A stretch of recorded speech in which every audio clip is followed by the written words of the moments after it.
দীর্ঘদিন প্রবাসে থাকার পর দেশে ফেরার সেই দিনটার অনুভূতি আসলে কথা দিয়ে প্রকাশ করা যায় না। 3 থেকে 4 বছর অপেক্ষা করার পর আজকে সেই দিন। আজকে আমি আমার একজন বন্ধুর দেশে ফেরার গল্প শেয়ার করব, যে কিনা আমার কর্মজীবনের 5 বছরের সঙ্গী। আর তাই ভিডিওটা সবাই একদম শেষ পর্যন্ত দেখবেন। আর আপনার অনুভূতিটাও যদি সেম রকম হয় দেশে যাওয়ার সময়, তাহলে অবশ্যই কমেন্ট করে জানাবেন। সো আসসালামু আলাইকুম সবাই, আশা করি অনেক ভালো আছেন এবং সুস্থ আছেন। তো আজকে হলো আমাদের ফ্রেন্ড পারভেজ দেশে যাচ্ছে, আর সেই কারণে আমরা তাকে এয়ারপোর্টে ড্রপ করার জন্য যাব। ওর ফ্লাইট ছিল 10টায়, কিন্তু ও সকাল ভোর 5টা থেকে আমাকে ফোন দেওয়া শুরু করে কতক্ষণে আমি আসবো ওকে নেওয়ার জন্য। আমার মনে হয় না এমন কোনো প্রবাসী আছে যে কিনা ফ্লাইটের আগের দিন রাত্রে ঘুমাতে পারে ঠিক মতো, কখনোই না। আসলে এই অনুভূতি যে প্রবাসে না আসছে সে কখনো বুঝতে পারবে না। দেশে ফেরাটা যে প্রত্যেকটা প্রবাসীর কত বড় একটা স্বপ্ন, সেটা প্রবাসী না হলে বোঝা যায় না। আমি যখন লাস্ট 2বার যখন দেশে যাই, তখন সেম অনুভূতিটা আমার মধ্যেও আমি দেখি, কিন্তু আমি এবার খেয়াল করলাম আমার বন্ধুর মধ্যেও সেম অনুভূতিটা আসে যখন একজন প্রবাসী দেশে যাওয়ার জন্য প্রস্তুতি নেয়। তো আমি শুরু থেকেই ওর সাথে ছিলাম,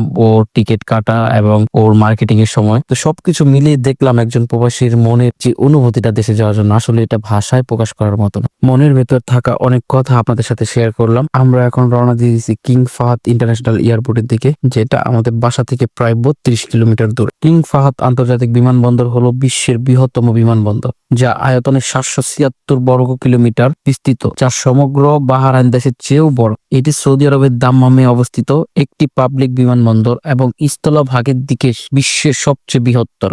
আমরা এখন চলে আসছি বিমানবন্দরে, গাড়ি পার্ক করে আমরা চলে আসলাম উপরে। তো এখন আমাদের প্রথম কাজই হলো আমাদের ব্যাগ সঠিকভাবে ওজন করা। আর এই ওজনের পর্বটাই যখন আসে, প্রত্যেকটা প্রবাসীর মনে খুব কষ্ট লাগে, কারণ প্রত্যেকটা প্রবাসী চায় তাদের ফ্যামিলি, বাবা মা, ভাই বোন, আত্মীয় স্বজনের জন্য কিছু না কিছু নিয়ে যেতে, কিন্তু সবকিছুরই মধ্যে একটা লিমিট থাকে। তো আমাদের এরকম একটা লিমিট বেঁধে দেওয়া হয় জিনিস নেওয়ার ক্ষেত্রে, যেই কারণে আমরা চাইলেও সব সময় দেশের সবার জন্য সবকিছু নিতে পারি না। দেশের মানুষ অনেকেই এটা বোঝে, আবার অনেকেই ভুল বোঝে। যাই হোক, আমার জিনিসপত্র সবকিছু ঠিকই ছিল। তারপর বন্ধু আমার চলে গেল বোর্ডিং পাস নেওয়ার জন্য। তো সেখান থেকে আলহামদুলিল্লাহ বোর্ডিং পাস নিয়ে আসছে, সবকিছু ঠিকঠাক ছিল। তো এখন আমরা ওর কাছ থেকে জানার চেষ্টা করব ওর দেশে যাওয়ার অনুভূতিটা কেমন, বা ওর কেমন লাগতেছে এখন। এই যে আমাদের মামা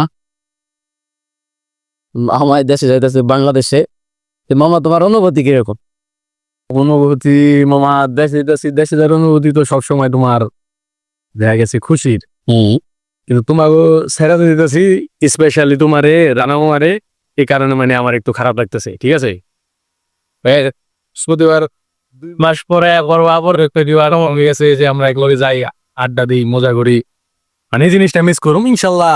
ওই 2 মাস 2.5 মাস একটা চোখের ঝলকে যাবো, সমস্যা নেই। এখন তো এটাই মানে মেন তোমার বাসা, ওটা তো কোন রকম বেড়াতে যাইতেছো তুমি, ঠিক আছে।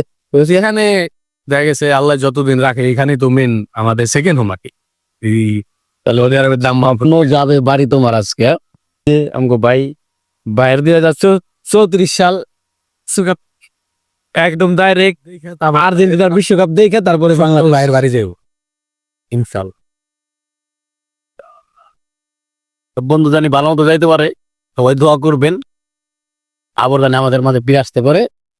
আর পাত্রী থাকলে অবশ্যই তার বাসায় যোগাযোগ করবেন।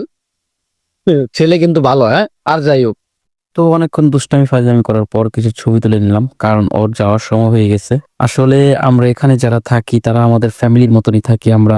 আর বিশেষ করে যাদের সাথে কাজ করি, আমি প্রায় 5 বছর একসাথে কাজ করি এক জায়গায়, যেখানে প্রায় 10 ঘন্টার মতন আমাদের সারাদিন একসাথে থাকা হয়। তারপরে তো আবার অফ ডেতে আমরা ঘোরাফেরা, দুষ্টামি, খেলাধুলা, তো সব মিলিয়ে আমরা এখান থেকে কেউ দেশে গেলে আমাদের ফ্রেন্ড সার্কেলের মধ্যে আমরা অনেক মিস করি। তো মামা, তোমাকে অনেক মিস করব।